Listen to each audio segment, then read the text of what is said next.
Assalamualaikum warahmatullahi wabarakatuh dan selamat pagi adik-adik mahasiswa jurusan Gizi Poltekkes Kemenkes Palu semester 5 yang berbahagia. Kita ketemu lagi pada mata kuliah Hukum Kesehatan. Mata kuliah ini ditempatkan di semester 5 pada kurikulum D3 Gizi dengan beban SKS sebanyak 2 SKS. Nah, mata kuliah ini diampu oleh 2 orang dosen. Saya Nurjaya selaku penanggung jawab mata kuliah ini dan rekan saya Pak Fadli Daim Patompo, Sarjana Hukum, Magister Hukum. Nah, pada kesempatan ini saya akan menjelaskan sebagai penanggung jawab atau koordinator mata kuliah ini, saya akan menjelaskan rencana pembelajaran semester untuk mata kuliah Hukum Kesehatan. Jadi silahkan Anda lihat apa yang kita rencanakan untuk mata kuliah ini. Kebetulan mata kuliah ini 100% adalah teori, jadi 2 SKS untuk pembelajaran teori berdasarkan amanah dari pemerintah bahwa untuk semester ini, semester ganjil tahun akademik 2020-2021, pembelajaran teori 100% dilaksanakan secara daring, sehingga rencana pembelajaran kita 100% adalah secara online. Nah, kita sudah membuat rumahnya, pertemuan kita laksanakan di dalam Google Classroom. Nah, sebelum kita masuk uraikan lebih lanjut mengenai rencana pembelajaran kita selama 1 semester ke depan, silakan adik-adik mahasiswa melihat atau membaca apa capaian pembelajaran di dalam mata kuliah ini. Jadi capaian pembelajaran yang dibebankan pada mata kuliah ini adalah setelah Anda atau mahasiswa mempelajari ini, maka diharapkan ada ketaat hukum. Anda taat hukum dan disiplin dalam kehidupan bermasyarakat dan bernegara. Sedangkan capaian pembelajaran mata kuliah ini adalah mahasiswa mampu memahami berbagai peraturan perundang-undangan yang terkait dengan kesehatan, pelayanan kesehatan, tenaga kesehatan, atau dalam hal ini adalah tenaga gizi dan konsumen yang dilayani. Adapun sub capaian pembelajaran mata kuliah ada 6, kami jabarkan dalam 6 sub CPMK.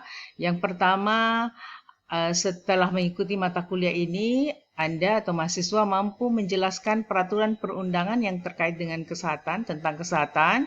Yang kedua, menjelaskan peraturan perundangan tentang rumah sakit dan puskesmas. Ketiga, menjelaskan peraturan perundangan tentang tenaga kesehatan. Kemudian peraturan perundangan tentang perlindungan konsumen di bidang kesehatan, tentang standar profesi ahli media gizi, dan yang terakhir adalah bagaimana Anda dapat menjelaskan konsep tanggung jawab dan tanggung gugat tenaga kesehatan dalam perspektif hukum kesehatan. Jadi dari 6 sub CPNK ini, maka materi pembelajaran atau bahan kajian pada mata kuliah ini ada 7, ya. Yaitu tentang peraturan perundangan, materi yang terkait dengan peraturan perundang-undangan tentang kesehatan, tentang rumah sakit dan puskesmas, karena kita berbicara pelayanan kesehatan. Kemudian ketika kita berbicara membahas tentang tenaga kesehatan, maka materi pembelajaran atau bahan kajiannya ini yang nomor 3 dan nomor 4, yaitu peraturan perundang-undangan tentang registrasi tenaga kesehatan dan peraturan perundang-undangan tentang praktek tenaga kesehatan. Kemudian ketika kita berbicara mengenai konsumen, dalam hal ini adalah pasien atau klien kita, maka yang kita bicarakan adalah peraturan perundang-undangan tentang perlindungan konsumen di bidang kesehatan. Kemudian ada juga peraturan perundang-undangan tentang standar profesi ahli media gizi. Ini untuk mencapai sub CPMK yang kelima, yaitu standar profesi ahli media gizi. Dan yang terakhir adalah konsep tanggung jawab dan tanggung gugat nakes dalam perspektif hukum kesehatan. Jadi inilah 7 bahan kajian atau materi pembelajaran yang kita akan habiskan selama efektifnya sesuai dengan atau berdasarkan hasil rapat jurusan gizi Poltekkes Kemenkes Palu, bahwa untuk mata kuliah yang 100% adalah teori, jadi 2 SKS mata kuliah ini itu terdiri dari dua SKS teori, maka kami mengambil suatu kebijakan untuk pembelajaran teori itu kita habiskan efektifnya selama 8 sampai 9 minggu. Jadi betul-betul kita genjot dan kita sudah merencanakan bahwa untuk mata kuliah ini akan kita habiskan sampai minggu ketiga bulan September ya. Nah, sehingga ini perlu kita pelajari sama-sama rencana pelaksanaan semester untuk mata kuliah ini. Nah, ini bahan kepustakaannya atau referensi yang kita gunakan. Ini kami telah memilah ada 20 ya, kurang lebih 20 atau lebih referensi yang akan kita gunakan untuk pembelajaran atau mata kuliah hukum kesehatan ini ya. Nah, ini kami harapkan setiap mahasiswa mendownload atau mencari semua referensi ini karena ini yang akan kita kaji ya. Dan perlu kita ketahui bahwa mata kuliah hukum kesehatan ini adalah bahan kajiannya itu kalau menurut saya bersifat dinamis ya. Dinamis karena yang kita bicarakan adalah peraturan perundang-undangan. Sementara peraturan perundang-undangan itu sifatnya kan mengikuti perkembangan zaman. Jadi mungkin di tahun lalu dengan tahun ini atau 2 tahun yang lalu itu peraturan perundangan yang dibahas mungkin agak berbeda karena biasanya muncul peraturan yang baru mengikuti kebijakan atau perkembangan zaman. Sehingga itu yang saya katakan tadi bahwa mata kuliah ini bahan kajiannya bersifat dinamis ya. Nah, ini media yang kita lakukan, yang kita bisa gunakan ya. Ada perangkat lunak dan perangkat kerasnya. Perangkat lunaknya ada PPT, mungkin ada video nanti, ada soft file berbagai peraturan perundangan, dan ada electronic module. Sedangkan perangkat kerasnya laptop, mobile phone bisa, speaker maupun kamera. Nah, ini berikutnya ini adalah uraian terkait dengan bahan kajian yang akan kita habiskan selama 16 kali pertemuan atau tapi hanya kita habiskan selama 9 minggu ya. Nah, kita lihat minggu pertama. Minggu pertama ini pertemuan pertama itu kita habiskan 2 kali pertemuan ya, pertemuan pertama dan pertemuan kedua. Jadi ada 2 kali, absensinya 2 kali ya. Pertemuan pertama ini di minggu pertama ini kita membahas bahan kajian yang pertama yaitu peraturan perundangan tentang kesehatan. Nah, ini indikatornya. Indikator ini adalah penilaian, artinya penilaian untuk mahasiswa. Yang dinilai itu adalah ini, bagaimana mahasiswa mampu tepat menjabarkan isi Undang-Undang Nomor 36 Tahun 2009 tentang kesehatan berdasarkan aspek tertentu. Artinya kalau permintaan soal mengkaji tentang gizi ya atau upaya kesehatan masyarakat berbasis gizi, itu yang kita maksud dengan aspek tertentu. Jadi kita cari di Undang-Undang Kesehatan ini yang berbicara mengenai gizi atau mengkaji mengenai gizi ya. Itu maksudnya berdasarkan aspek tertentu. Nah, jadi saya ulangi kembali, penilaian indikator ini menunjukkan bahwa ketika dosen mengembangkan atau membuat suatu evaluasi atau soal-soal, apakah itu UTS atau UAS, maka harus berdasarkan indikator ini. Kita mengacu pada indikator yang kita sudah tetapkan di dalam RPS. Nah, sehingga bunyinya adalah ketepatan menjabarkan. Nah, ketepatan menjabarkan isi Permenkes nomor 23 tahun 2014 tentang upaya perbaikan gizi. Jadi di bahan kajian yang pertama ini, yaitu peraturan perundangan tentang kesehatan, ada 3 indikator yang ingin dicapai ya oleh dosen. Bagaimana mahasiswa tepat menjabarkan isi Undang-Undang Nomor 36 Tahun 2009 tentang kesehatan, bagaimana mahasiswa tepat menjabarkan isi Permenkes Nomor 23 Tahun 2014 tentang upaya perbaikan gizi, dan yang ketiga bagaimana mahasiswa tepat menjabarkan hubungan Undang-Undang Nomor 36 Tahun 2009 dengan Permenkes Nomor 23 Tahun 2014. Sehingga nanti materi yang akan kita sampaikan itu terkait dengan 3 indikator ini.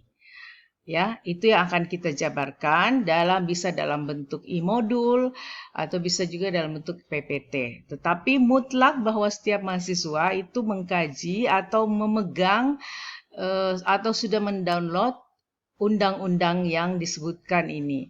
Nah, jadi ini materi pembelajarannya ini adalah pustaka nomor 1 dan nomor 2 sesuai yang kita sudah tuliskan di atas ini. Pustaka nomor 1 dan nomor 2 berarti yang menjadi rujukan kita adalah Undang-Undang nomor 36 tahun 2009 dan Permenkes nomor 23 tahun 2014, ya.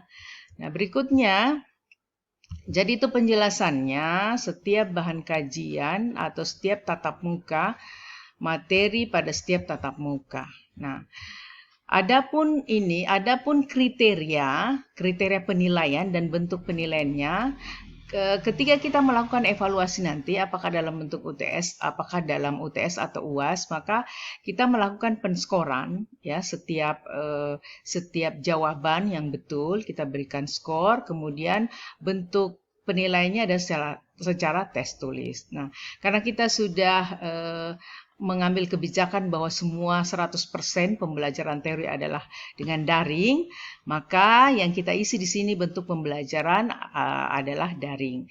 Jadi di dalam kolom ini itu membahas tentang bagaimana bentuk pembelajaran yang kita berikan, metode pembelajarannya bagaimana, dan estimasi waktunya beserta dengan estimasi waktu.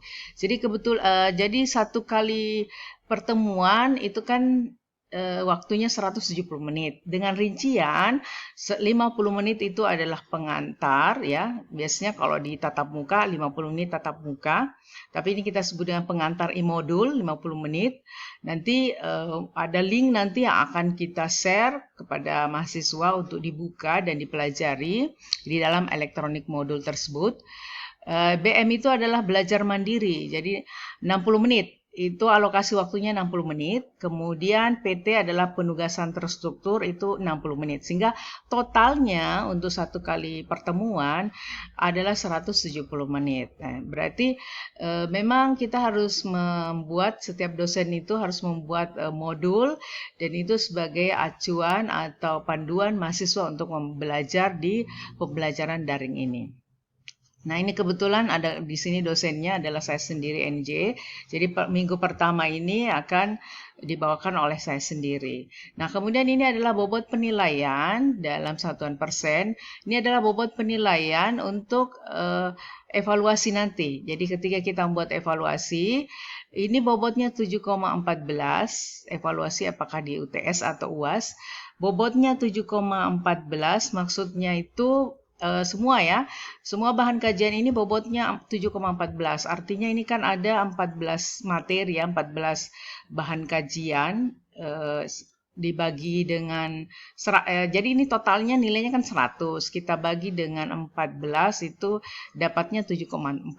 Jadi semua bahan kajian ini bobot penilaiannya adalah 7,14. Artinya apa? Artinya semua soal sama, bobotnya sama, ya. Tinggal kita distribusikan karena 14 kali pertemuan. Jadi 100 dibagi 14 itu 7,14, ya. Nah, jadi seperti itu. Seperti ini rencana kita ke depan sampai minggu ketiga bulan September nanti, ya. Jadi ini pertemuan pertama untuk hari ini. Itu pada pertemuan pertama akan saya habiskan sampai pertemuan kedua dengan sub CPMK-nya adalah bagaimana mahasiswa mampu menjelaskan peraturan perundangan tentang kesehatan. Nah, minggu depan, minggu kedua, ya, itu minggu kedua ini akan masih tetap dibawakan oleh saya sendiri, ya. Itu minggu kedua nanti, minggu depan, berarti jatuhnya minggu depan, ya. Itu kita anggap pertemuan juga ada 2 kali, ya. Pertemuan ketiga dan pertemuan keempat dengan pembahasan yang sudah berbeda lagi, yaitu bagaimana mahasiswa mampu menjelaskan peraturan perundangan tentang rumah sakit dan puskesmas. Demikian seterusnya, nanti kita UTS pada minggu ini ya. Bisa